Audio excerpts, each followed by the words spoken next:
नमस्कार दोस्तों, जैसा कि आप सभी को पता है हमने कल से आशुलिपि स्टार्ट की थी, जिसमें हम सबसे पहले इसके सिद्धांत के बारे में जाना था, उसकी परिभाषा, उसका महत्व आदि के बारे में जाना था। आज हम इसका उदय कहाँ से हुए हैं, उसका धीरे धीरे किस तरह से विकास हुआ, इस संबंध में चर्चा करेंगे। देखिए, हिंदी आशुलिपि का इतिहास भारतीय स्वाधीनता संग्राम के इतिहास से जुड़ा हुआ है।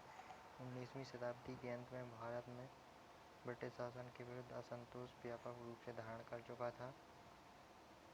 उस समय देश के राष्ट्रीय नेता जनमत तैयार करने के लिए लोगों से जगह मिलते थे, हिंदी में भाषण करते थे। राष्ट्रीय नेताओं की प्रेरणा पर काशी नागरी प्रचारणी सभा द्वारा पहली बार हिंदी आशुलिपि को संकेत लिपि का निस्ताम प्रणाली 1907 में प्रकाशन हुआ। एक निस्ताम प्रणाली के नाम से एक बुक आती है, इसका पहली बार प्रकाशन 1907 में हुआ था।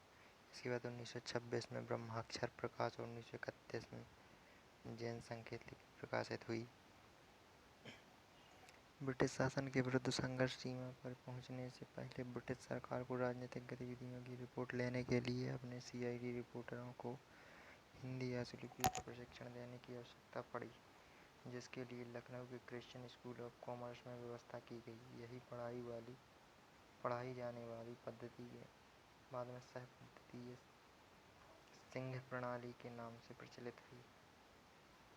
इसके बाद इलाहाबाद के श्री ऋषि लाल अग्रवाल ने संकेत लिपि नामक पुस्तक लिखी, जिसे ऋषि प्रणाली के नाम से जाना जाता है। महात्मा गांधी के राजनीतिक मंच पर आने से हिंदी आशुलिपि को बढ़ावा मिला, क्योंकि उन्होंने पहली बार यह घोषणा की थी कि स्वाधीन भारत की राष्ट्रभाषा हिंदी होगी। 1937 ईस्वी में राष्ट्रभाषा प्रचार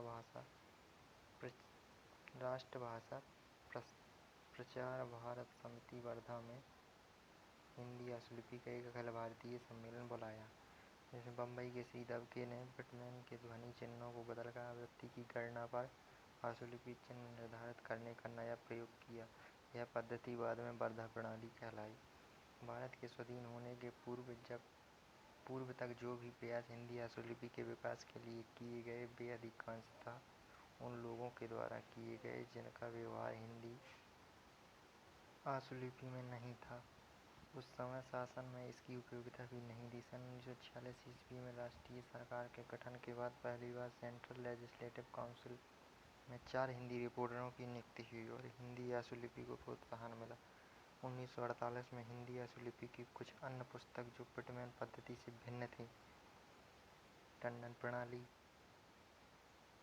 खन्ना प्रणाली, स्वाधीनता के बाद लिखी गई। अन्य पुस्तकों में पिटमैन, जोगरा लेखन, नवीन आशुलिपि तथा मानक आशुलिपि, ये तीनों प्रणालियाँ सह सिंह प्रणाली के समान हैं और इन्हें सिंह प्रणाली की कमियों को दूर करने का संशोधन भी कहा जा सकता है।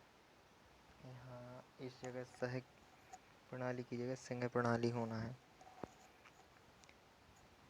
इन सभी प्रणालियों द्वारा लिखी गई विशिष्ट आशुलिपि ऐसी पद्धति है जिसे दीर्घकालीन अनुभवों के शोध तथा व्यावहारिक परीक्षण के आधार पर तैयार किया गया। व्यावहारिकता के प्रमाण स्वरूप विशिष्ट आशुलिपि की प्रगति से 250 शब्द प्रति मिनट का सर्वोच्च कीर्तिमान स्थापित करके हिंदी आशुलिपि को अंग्रेजी के विश्व कीर्तिमान पर पहुंचाकर Guinness book of world record में स्थान प्राप्त किया है। इसका मतलब है कि अधिकतम हिंदी आशुलिपि में 250 शब्द प्रति मिनट का वर्ल्ड रिकॉर्ड है। इसके बाद आप देखेंगे हिंदी का सामान्य परिचय। हिंदी शीघ्र लेखन का सामान्य परिचय। शीघ्र लेखन का मतलब होता है कि किसी भी वक्ता के भाषण को तीव्र गति से लिखना। इसमें सबसे पहले देखें, प्रत्येक राष्ट्रीय समाज या जाति की एक भाषा होती है जिसके माध्यम से वह अपने विचारों का आदान प्रदान करते हैं। भाषा किसी भी राष्ट्रीय समाज की प्रगति की महत्वपूर्ण कड़ी या प्रतिबिंब होती है। भाषा में वहाँ का सांसारिक जीवन, सभ्यता, इतिहास, प्रगति आदि सभी निहित रहते हैं। भाषा बोली, सुनी एवं लिपिबद्ध की जाती है। भाषा ही राष्ट्रीय समाज की वाणी होती है। बिना भाषा के राष्ट्र एवं समाज गूंगा रहता है, उसका कोई अस्तित्व नहीं रहता। यही कारण है कि प्रत्येक राष्ट्र एवं समाज अपनी भाषा को समृद्धशाली बनाना चाहता है, उसे जिंदा रखना चाहता है। यदि राष्ट्रीय एवं समाज को खत्म करना है, पतित करना है, तो इसकी भाषा समाप्त कर दीजिए। राष्ट्रीय एवं समाज स्वतः ही समाप्त हो जाएगा। इसलिए इसकी गणना मातृभूमि मातृभाषा के रूप में करते हैं, वंदना एवं रक्षा करते हैं। भाषा जैसे हिंदू, उर्दू, अंग्रेजी, तेलुगु, तमिल आदि। लिपि, लिपि क्या है इसके बारे में। भाषा यदि राष्ट्र एवं समाज की आत्मा है तो लिपि शरीर, अतः लिपि भाषा को स्थायित्व प्रदान करे। लिपि का समृद्ध होना अति आवश्यक है। इसके माध्यम से भाषाएं लिखी जाती हैं, जैसे देवनागरी लिपि से संस्कृत, हिंदी, मराठी आदि भाषाएं तो मूल रूप से लिखी जाती हैं, किंतु इसमें आवश्यकता पड़ने पर अन्य भाषाओं की लिपिबद्ध किया जा सकता है। जैसे उर्दू, अंग्रेजी, पंजाबी की लिपि रोमन है, किंतु आज इस लिपि के माध्यम से हिंदू, उर्दू, अंग्रेजी आदि के शब्द भी लिखे जा सकते हैं। अतः यह बात लिपि की समृद्धशीलता पर विचारों को लिपिबद्ध कर सकती है। यह प्रसंग यहाँ इसलिए आया है कि आप एक नई लिपि लिखना आरंभ करेंगे, न कि भाषा। जैसे संकेत लिपि, आशुलिपि, शीघ्र लेखन, त्वरा लेखन आदि भिन्न भिन्न नामों से पुकारा जाता है। इसलिए हमेशा याद रखिए कि अब आप कोई नई भाषा नहीं बल्कि एक नई लिपि सीखने जा रहे हैं।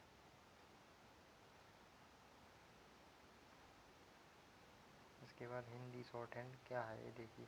हिंदी शॉर्ट हैंड से स्पष्ट अर्थ निकलता है हिंदी की शॉर्ट हैंड। हिंदी हिंदुस्तान की मुख्य जनभाषा है तथा इसकी मुख्य लिपि देवनागरी। देवनागरी लिपि यह है जिसे आप अभी लिख रहे हैं। यह जो हम अभी ये सामने लिखा है इसे देवनागरी लिपि कहा जाता है। हिंदी का हिंदी में शीघ्र लेखन में महत्व। हिंदी का हिंदी शीघ्र लेखन में क्या महत्व है, इस बारे में जानेंगे अपन।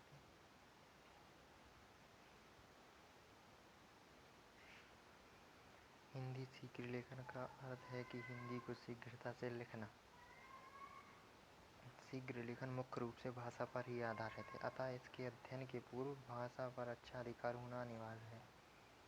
अच्छे से तात्पर्य यह है कि आप भाषा संबंध, शब्द ज्ञान, अर्थ ज्ञान, शुद्ध उच्चारण एवं शुद्ध श्रवण, साथ ही व्याकरण दृष्टि से भाषा पर पूरा अधिकार, जैसे शब्द भेद, वर्ण भेद, वाक्य रचना एवं उसकी व्याख्या, पूर्ण विराम, अल्पविराम आदि चिन्हों का लगाना, लिंग, पुरुष, वचन, क्रिया एवं क्रिया के भेद आदि, भाषा शैली एवं भाषा प्रवाह आदि। कुल मिलाकर शीघ्र लेखन में भाषा त्रुटियाँ नहीं होनी चाहिए, क्योंकि भाषा के आधार पर ही संकेत लिपि लिखी एवं पढ़ी जाती है। यही कारण है कि जिस मात्रा में भाषा पर अच्छा ज्ञान होगा उसी अनुपात में शीघ्र लेखन का अच्छा ज्ञान होगा और गति में वृद्धि होगी। अर्थात हिंदी का हिंदी शीघ्र लेखन में महत्व ही नहीं बल्कि उसका आधार है। अतः प्रत्येक शीघ्र लेखन को लिखने की इच्छा रखने वाले को हिंदी का ज्ञान एवं उस पर अधिकतम अधिकार हेतु प्रयासरत रहना चाहिए। ज्ञान वृद्धि की लालसा उस सागर की भांति है जिसके पास असीमित जल होने के बावजूद भी वह नदियों के द्वारा लाए गए जल को ग्रहण करता है। अर्थात ज्ञान की कोई सीमा नहीं है। इसके लिए हिंदी को विभिन्न विषयों की पुस्तकों का अध्ययन, समाचार पत्रों, पत्रिकाओं, उच्च कोटि के उपन्यास आदि का अध्ययन, शुद्ध लेखन, उच्चारण एवं श्रवण की ओर विशेष ध्यान एवं तर्क शरीर द्वारा अध्ययन, जैसे पूर्ण विराम लगा है तो क्यों, पैराग्राफ परिवर्तन हुआ तो क्यों, यह गलती हुई तो क्यों हुई, इसका विशेष ध्यान रखना है। हिंदी शीघ्र लेखन अब ये देखेंगे क्या है। उपयुक्त खंडिका में यह स्पष्ट हो चुका है कि आप एक नई लिपि सीखने जा रहे हैं, जिसके द्वारा हिंदी भाषा को नागरी लिपि की अपेक्षा अधिक गति से अर्थात वक्ता बिना बाधा पहुँचाए लिखा जा सकता है। विभिन्न नाम हिंदी शीघ्र लेखन को निम्नलिखित नामों से पुकारा जाता है। हिंदी शॉर्ट हैंड, हिंदी आशुलिपि, हिंदी संकेत लिपि, हिंदी त्वरा लेखन, स्टेनोग्राफी हिंदी। आज के लिए अब इतना ही रहने देते हैं। जिसको भी पहला पार्ट देखना हो उसकी लिंक मैंने इस वीडियो के डिस्क्रिप्शन में दे दी है, वो देख सकता है। धन्यवाद।